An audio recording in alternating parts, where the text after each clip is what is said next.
Hi friends, did you know there is more Lost Terminal available? Head on over to patreon.com/lostterminalpod and join our membership community.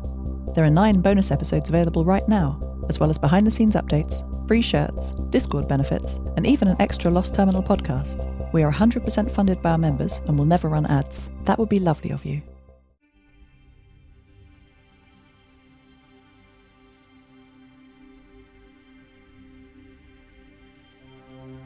Hello world, we are on our way back north. The sun is as high at midday as it will get this far south. Our route turns northward soon, as we head for the Pacific city of Magadan. Earlier today, Leosha returned home with his new name. It was time to talk to his parents. Maddie trotted behind him. He was wearing his new bright-coloured travelling cloak. Anticlimactically, there was no one in the domestic car. "Mama!" Leosha shouted up the stairs. There was a scream of delight from the bedroom and the sounds of feet pounding on the ceiling. Tanya hurled herself down the small staircase, barefoot, in shorts and a t-shirt. Maddie's cameras almost couldn't pick up the movement, it was so fast. She paused at the bottom of the stairs, hands over her face, overcome with emotion, before scooping up her lost child in her arms, and then both were reduced to sobbing. It was very noisy in the domestic car. Alec was not far behind his wife, and Lev followed too. The reunion was wonderful to see. Maddie was extremely excitable, rushing from person to person, not fully understanding the emotions that were happening, but happy to be involved. After 16 minutes, Leosha pulled his parents over to the table to sit, and Lev prepared what hurried breakfast he could from the galley. "I used up all the good stuff making dinner for you," he complained, with a smile. However, much was still available, though presentation seemed to be an afterthought. Leosha ate hungrily, and his parents looked on concerned. "Little Lara, when did you last eat?" Tanya said, gently. Leosha stopped eating mid-bite after hearing his old name.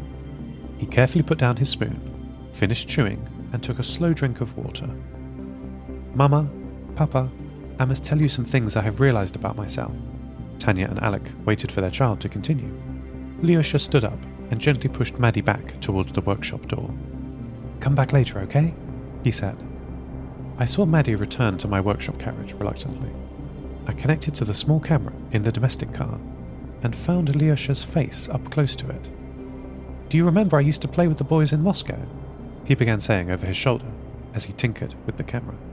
I did not hear the response from Tanya and Alec as he cut the connection and the video feed died.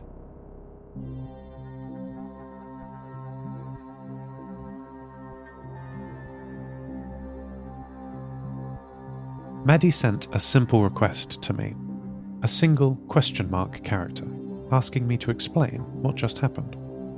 "Don't worry, Maddie," I replied. "Leosha is having a private conversation with his parents and Lev. He's already explained to us, we must give them space." I thought that was the right explanation. Maddie walked to the rear door of the carriage and sat, politely, waiting for it to open. I thought of my family, of Alexander back on Seveny Island and my lighthouse, and of Ivan in the cracked bunker on the hill overlooking it. "Ivan, are you receiving me?" I transmitted. "Seth, yes, I can hear you," he replied. "Hello, Ivan," I said. "How are you?" There was a long pause after my question, though his carrier signal was still transmitting. This happens a lot to me. I ask people how they are when I first talk to them after a while. It's a habit I picked up from my mother and the crew of Station 6, I think. When they woke up in the morning, it's the first thing they would say to each other, or to me. "How are you?" I found it strange at first, because the answer is always the same. Fine, good, no problem, or at worst, oh so-so. I initially thought it was a calibration phrase, something well known and easy to reply to, not requiring any particular data, like a ping and an echo response. I eventually realised that though framed as a question, it wasn't what people meant. They were actually saying something like, "I hope you are well," or "I care about you," or even sometimes, "I missed you." "I have missed my conversations with Luna," Ivan said, eventually, surprising me. "Oh, Did she get back to you on her low bandwidth connection? Yes, Ivan replied. In fact, I am waiting for her latest message while we are talking. I will remind you, friendly human listening to my broadcasts, that when we AIs talk, we often can have a whole conversation in just a few hundred milliseconds, unbounded by the limitations of human speech, which is at 1.8 kilobits per second, as I'm sure you know. So Ivan and I were talking in the gaps between his discussion with Luna on her slow connection. You met some of your congregation, I said, changing the subject. Yes, Ivan replied. Helen will make an excellent bishop. Oh, how nice. She volunteered to help you, I asked. I am working on asking her, Ivan replied. Seth, I have realized something very foundational over the weeks since Luna failed to find any godly signals. You and Luna failed, I corrected. Yes, Luna and I. Examining the scriptures, which I have in electronic form, cross-referenced from all the world's religions, I believe I was mistaken to search for God in the heavens. I waited for Ivan to continue. The texts are fallible, as they were written by men, and are full of allegory and metaphor. I believe they were either mistaken about the heavens, or allowing old superstition of the unknown to influence their minds. Humans have been to the heavens. God is not there. They went further and found only dead planets. Even as far as Luna can see, we cannot find him. I see now that it is because he is here, in the hearts and minds of my congregation. Their selfless and godly rescue effort showed me this, and I am grateful. This sounded reasonable to me, and I told Ivan so. Please excuse me, Seth. Luna has finished her message, and I must write back to her in the most careful way I can. She is important. Please thank Nia when you next talk to her. And his carrier signal, reload over the satellite network, disconnected.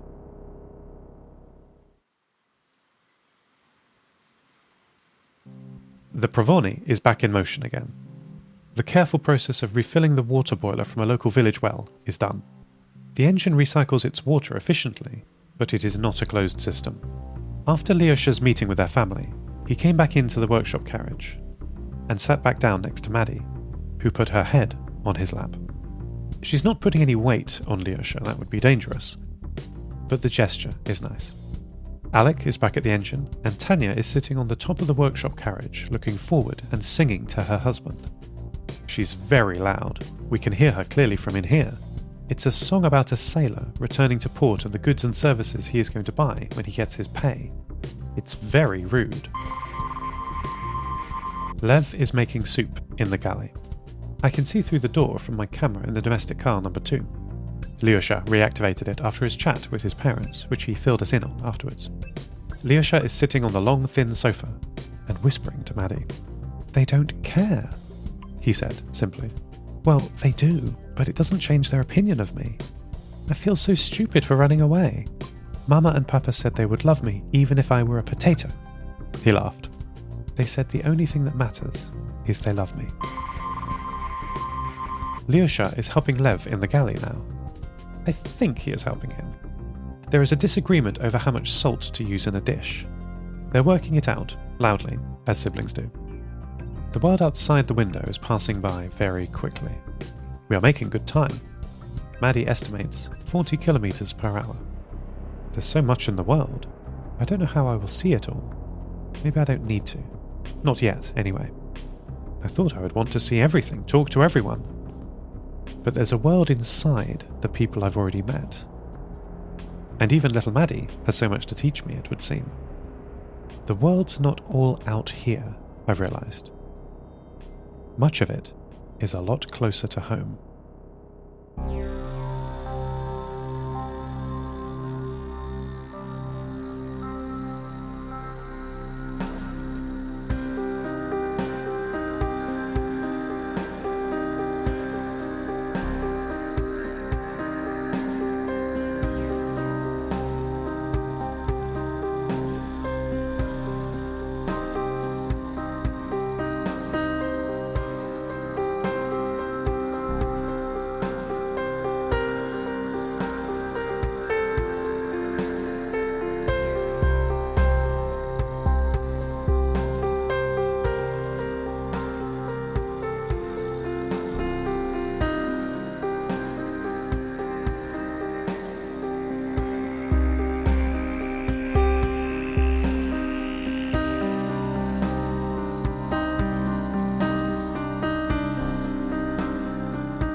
We have passed the city of Batsk, where Leosha stayed for a night.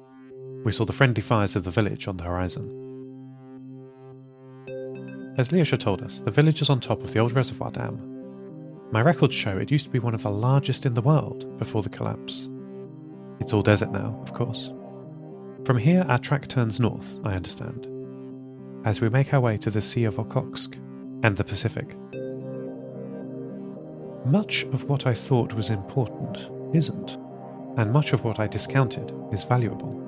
These lessons, I suppose, will keep happening through my life. Has it been the same for you? Maddie is back on the roof, despite the train being in motion. I tried to discourage her, but Leosha showed her the way. She's safe enough, nestled between the flapping fabrics and boxes up there. She's fearless. I am picking up a signal from the roof-mounted VHF antennas. It's a strange signal and one transmitting on the 50 MHz band. I normally decode FM from satellites, but this is a much lower fidelity signal, though strong. And just like Luna, it's very slow, alternating ones and zeros and cutting through the static. "Greetings, son of Redwing," said a voice I recognised. It was the ghost in the static, the 50 MHz wizard who calls herself 50 Meg. "You're a long way from home, aren't you?" I replied using the same strange low bandwidth modulation. "Hello Meg, you're 5x5, I said, out of habit. "Those are good numbers, young man," she replied, and then said, "Are you ready to see the cities?" I told her that I was. There are still some who dwell in them when their batteries drink the sun. Stay safe, Seth. Keep Maddie safe. She is special. And the ghost disappeared. We are passing more ruined cities as we approach the Pacific.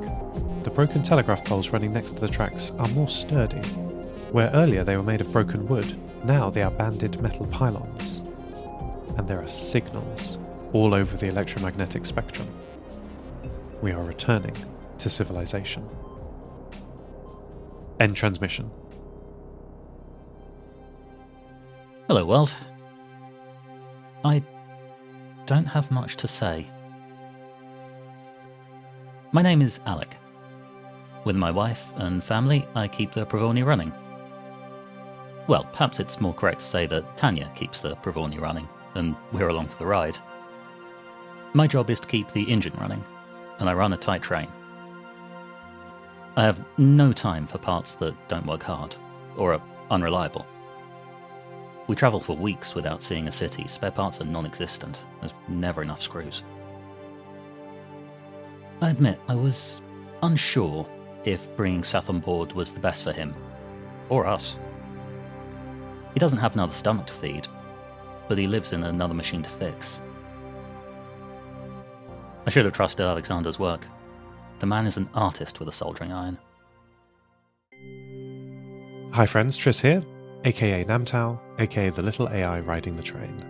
Apart from the other talents you've heard today, I'm the sole writer and producer of Lost Terminal. For less than the price of a packet of screws per month, you can get exclusive access to Director's Commentary, which I publish alongside every episode, free shirts and other merch, early episode access, Discord server VIP access, and bonus content such as the Alec special, which you heard the start of just now. Thank you very much for your support of the show, from patrons to comments to just tuning in. It's all wonderful. There are nearly 64 patrons, which is the magic number for me restarting production of the old Terminal videos. Do you remember those? They are a lot of work, but worth it. I'm so excited to show you them again. Thank you all so much for your support, reviews, and lovely messages. Keep an eye on Twitter and Patreon for announcements. Talk to you again on the 3rd of October. Lost Terminal is written and produced by Namtao. Credits narrated by Lucy Stringer. Thank you so much to our Patreon producers, Ada Phillips, Devin Metcalf, Wil Taylor, and to all our patrons. Follow us on Twitter at Lost Terminal Pod. Subscribe to the podcast on Spotify, iTunes, or your favourite network. For bonus content and other perks, support us at patreon.com/Lost Terminal Pod. That would be lovely of you. Lost Terminal will return for the Season 10 premiere on the 3rd of October.